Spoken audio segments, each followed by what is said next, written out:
ലൈംഗിക അധിക്ഷേപം നടത്തിയതിനു പിന്നാലെ KS ഹരിഹരനെ ന്യായീകരിച്ച RMP നേതാക്കൾ മഹാത്മാഗാന്ധിക്ക് വരെ തെറ്റുപറ്റിയിട്ടുണ്ടെന്ന വിചിത്ര വാദമുയർത്തിയാണ് RMP സംസ്ഥാന സെക്രട്ടറി N വേണുവിന്റെ വെള്ളപൂശൽ. ഇതിലെ യഥാർത്ഥ പ്രതികൾ VD സതീശനും ഷാഫി പറമ്പിലുമാണെന്ന് DYFI സംസ്ഥാന പ്രസിഡന്റ് V വസീഫ് പറഞ്ഞു. ഹരിഹരനെതിരെ വടകര പോലീസ് കേസെടുത്ത് അന്വേഷണം തുടങ്ങിയ വിവരങ്ങളുമായി ലതീഷ് ചേരുന്നു. ലതീഷ്, ഈ ഹരിഹരന്റെ പ്രസ്താവനയ്ക്കെതിരെ വിചിത്ര വാദമുയർത്തിയാണ് RMP സംസ്ഥാന സെക്രട്ടറി N വേണുവിന്റെ വെള്ളപൂശൽ. എന്തൊക്കെയാണ് കൂടുതൽ വിവരങ്ങൾ?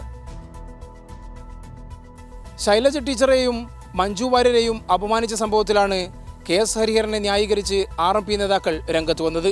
തെറ്റുപറ്റി മണിക്കൂറുകൾക്കകം ഹരിഹരൻ മാപ്പ് പറഞ്ഞിട്ടുണ്ടെന്നും മഹാത്മാഗാന്ധിക്ക് പോലും തെറ്റുപറ്റിയിട്ടുണ്ട് എന്നുമായിരുന്നു RMP സംസ്ഥാന സെക്രട്ടറി N വേണുവിന്റെ ന്യായീകരണം. KS ഹരിഹരനെതിരെ നടപടിയെടുക്കേണ്ടെന്ന നിലപാടിലാണ് RMP നേതൃത്വം.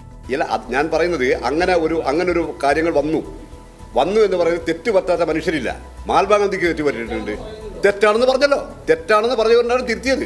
തെരഞ്ഞെടുപ്പ് പ്രചാരണ ഘട്ടത്തിൽ KK ശൈലജ ടീച്ചർക്കെതിരെ യാതൊരു തര സൈബർ ആക്രമണവും നടന്നിട്ടില്ല എന്നും RMP നേതാക്കൾ പറയുകയുണ്ടായി. ഹരിഹരന്റെ പ്രസംഗത്തിന് ആരും കൈയടിച്ചിട്ടില്ലെന്നും RMP നേതാക്കൾ വാർത്താസമ്മേളനത്തിൽ പറഞ്ഞു. ഇതെല്ലാം ഹരിഹരനെ ന്യായീകരിക്കുന്നതിനുള്ള വിഫല ശ്രമമാണ് വാർത്താസമ്മേളനത്തിലുടനീളം RMP നേതാക്കൾ നടത്തിയത്.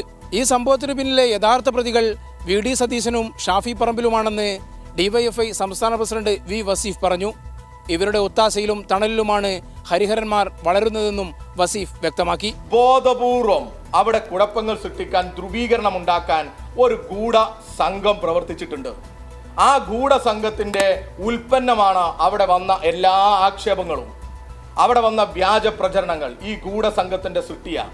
ആ ഗൂഢസംഘത്തിൽ ഈ പറയുന്ന KK രമയും ഹരിഹരനുമുണ്ട്. ആ ഗൂഢസംഘത്തിൽ സതീശനുണ്ട്. ആ ഗൂഢസംഘത്തിൽ വ്യാജ ഐഡന്റിറ്റി കാർഡ് ഉണ്ടാക്കി തെരഞ്ഞെടുപ്പ്, ഇവരുടെ സംഘടനാ തെരഞ്ഞെടുപ്പ് അട്ടിമറിച്ച് നേതൃത്വമായവർ എല്ലാം ഉണ്ട്. ആ ഗൂഢസംഘത്തെക്കുറിച്ച് അന്വേഷണം നടത്തണം. സ്ത്രീത്വത്തെ അപമാനിച്ചതിനും ലഹളയുണ്ടാക്കാൻ ശ്രമിച്ചതിന്റെയും പേരിൽ KS ഹരിഹരനെതിരെ വടകര പോലീസ് കേസെടുത്തു. ജനാധിപത്യ മഹിളാ അസോസിയേഷൻ നൽകിയ പരാതിയിലാണ് ഹരിഹരനെതിരെ പോലീസ് കേസെടുത്തത്. ഇതിന്റെ തുടർ നടപടികൾ വരും ദിവസങ്ങളിൽ ഉണ്ടാകും. KS ഹരിഹരൻ ഇതേ പ്രസംഗത്തിൽ സംസ്ഥാന നേതാവ് മുക്കം ഉമർ ഫൈസിക്കെതിരെ നടത്തിയ പരാമർശത്തിലും വലിയ പ്രതിഷേധമാണ് ഉയരുന്നത്.